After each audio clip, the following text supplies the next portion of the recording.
Hello বন্ধুরা, আপনারা দেখছেন ডিজিটাল সবকিছু ইউটিউব চ্যানেল। তো বন্ধুরা, আপনারা প্রত্যেকেই জানেন, বিশেষ করে যাদের ব্যাংক অ্যাকাউন্ট আছে, যে ব্যাংকের থেকে একটা নিয়ম আছে যে মিনিমাম ব্যালেন্স না রাখলে আপনার অ্যাকাউন্ট থেকে চার্জ কাটা হবে। তবে এবার সেই চিন্তার দিন প্রায় শেষ, অর্থাৎ ব্যাংক গ্রাহকদের এবার থেকে মিনিমাম ব্যালেন্স না রাখলেও আর চার্জ কাটবে না। এমনই সুখবর শোনালো পিএনবি সহ আরও 5 ব্যাংক। তো অবশ্যই সবকটি ব্যাংকের নাম আপনাদেরকে জানাবো এই ভিডিওর মধ্যে, কারণ যারা যারা এই সমস্ত ব্যাংকের অ্যাকাউন্ট হোল্ডার আছেন তাদের জন্য এই বিষয়টি অত্যন্ত খুশির খবর নিয়ে আসে। তাই ভিডিওটিকে কোথাও স্কিপ না করে প্রথম থেকে শেষ অবধি পুরোটাই দেখুন মনোযোগ সহকারে, যাতে করে কোনো জায়গায় বুঝতে আপনাদের কোনো প্রকারের অসুবিধা না হয়। এছাড়াও আপনি যদি আমাদের চ্যানেলে প্রথমবার হয়ে থাকেন তাহলে অবশ্যই চ্যানেলটিকে সাবস্ক্রাইব করে বেল আইকনটি প্রেস করে অল নোটিফিকেশনে ক্লিক করে দেবেন, যাতে করে আমাদের চ্যানেলে যখনই কোনো নতুন ভিডিও আপলোড হবে তার সরাসরি আপনার কাছে পৌঁছে যায়। তো চলুন দেখে নেওয়া যাক এখানে মূল বিষয়টি ঠিক কী বলা হলো। এখানে দেখুন একটি আর্টিকেল প্রকাশিত হয়েছে, মিনিমাম ব্যালেন্স না রাখলেও আর কাটবে না চার্জ। বিরাট সুখবর শোনালো পিএনবি সহ 5 ব্যাংক। ব্যাংকে টাকা না রাখলেও এবার আর কাটবে না জরিমানা। সেভিংস অ্যাকাউন্ট খুলতে যারা ভয় পেতেন তাদের জন্য সুখবর, মিনিমাম ব্যালেন্সের নিয়ম উঠে গেছে এবার। কারণ 5টি রাষ্ট্রায়ত্ত ব্যাংক নতুন নিয়ম ঘোষণা করেছে, যেখানে মাসিক গড় ব্যালেন্স বজায় না রাখলে আর কোনো রকম জরিমানা দিতে হবে না। আর এবার এই তালিকায় উঠে এসেছে bank of Baroda, Punjab national bank, Indian bank, Canara bank এবং ব্যাংক অফ ইন্ডিয়া। এক কথায় এই 5টি বড় বড় ব্যাংক গ্রাহকদের জন্য এবার বিরাট স্বস্তির খবর ঘোষণা করেছে। আগে কি নিয়ম ছিল?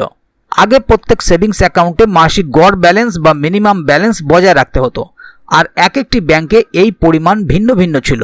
যেমন কিছু কিছু ব্যাংকে 500 টাকা, কিছু কিছু ব্যাংকে 1000 টাকা, আবার 3000 টাকা পর্যন্ত রাখতে হতো।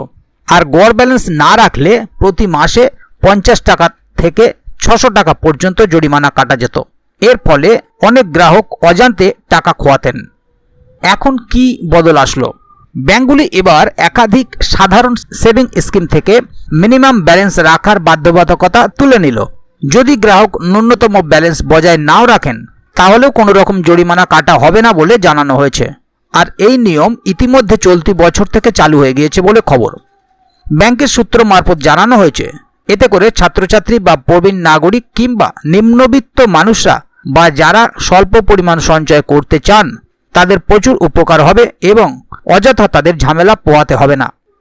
তবে বিশেষ ক্ষেত্রে বলে রাখি, এই নতুন সুবিধা প্রযোজ্য হবে শুধুমাত্র সেভিংস অ্যাকাউন্টের ক্ষেত্রে।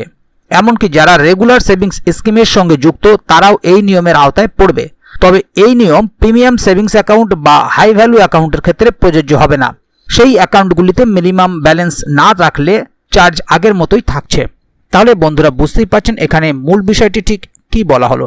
সাধারণত যারা ব্যাংকে অ্যাকাউন্ট খুলতে ভয় পেতেন এবং এমন অনেক মানুষ আছেন যারা নিয়মিত ব্যাংক অ্যাকাউন্টে এই মিনিমাম ব্যালেন্স বজায় রাখতে পারেন না, তো সে কারণে তাদের ব্যাংকের অ্যাকাউন্ট থেকে প্রত্যেক মাসে একটা মিনিমাম চার্জ কেটে যেত, যেটা তারা সবসময় জানতেও পারতেন না।